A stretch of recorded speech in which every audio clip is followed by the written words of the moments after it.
मिल्कीपुर में टूट गया अवधेश प्रसाद का घमंड। सीएम योगी के चक्रव्यूह में फंस गया अखिलेश का पीडी। मिल्कीपुर में बना कुनरकी जैसा रिकॉर्ड। भाजपा का पूरा हुआ अयोध्या हार का बदला। जी हां, उत्तर प्रदेश की इकलौती मिल्कीपुर सीट पर उपचुनाव था। सीएम योगी और अखिलेश की प्रतिष्ठा दांव पर थी। सपा सांसद अवधेश प्रसाद भी जीत के लिए चिल्ला रहे थे, रो रहे थे, खुद को राम भक्त बताते हुए पूजा पाठ कर रहे थे। लेकिन नतीजा आया तो अवधेश और अखिलेश दोनों शॉक्ड रह गए, क्योंकि भाजपा प्रत्याशी चंद्रभान पासी ने सपा प्रत्याशी अजीत प्रसाद को लगभग 61,000 वोटों से करारी शिकस्त दी और 8 महीने पहले अयोध्या लोकसभा से जीतने वाले अवधेश प्रसाद से बदला ले लिया। भाजपा प्रत्याशी ने सपा प्रत्याशी को ऐसी पटकनी दी जो लोकसभा चुनाव के परिणाम पर भी भारी दिख रही है, क्योंकि अवधेश प्रसाद ने भाजपा के लल्लू सिंह को लोकसभा चुनाव में लगभग 55,000 वोटों से हराया था। वहीं महज एक विधानसभा में ही भाजपा ने सपा को 61,000 वोटों से हराकर अखिलेश को संदेश दिया। मिल्कीपुर का नतीजा ठीक वैसा ही है जैसा कुदरकी में आया था। कुदरकी में अखिलेश यादव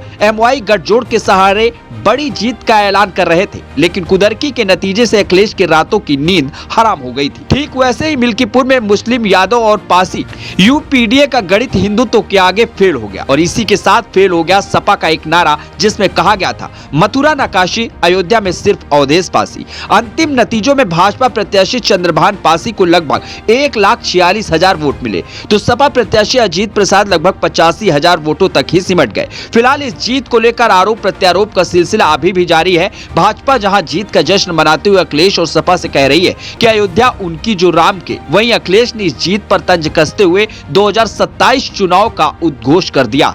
अखिलेश ने लिखा कि अयोध्या लोकसभा सच्ची जीत थी, लेकिन मिल्कीपुर झूठी जीत है। वोटों से भाजपा PDA का नहीं कर सकती मुकाबला, इसलिए प्रशासन का कर रही इस्तेमाल, और जो अधिकारी घपलेबाजी कर रहे हैं उनका एक एक करके कच्चा चिट्ठा खुलेगा। समय आने पर ना उन्हें कुदरत बख्शेगी ना कानून। अखिलेश के पोस्ट से साफ है कि वह मिल्कीपुर चुनाव में धांधली होने के इल्जाम पर कायम है। दूसरी तरफ भाजपा जीत का डंका लखनऊ तक बजा रही है।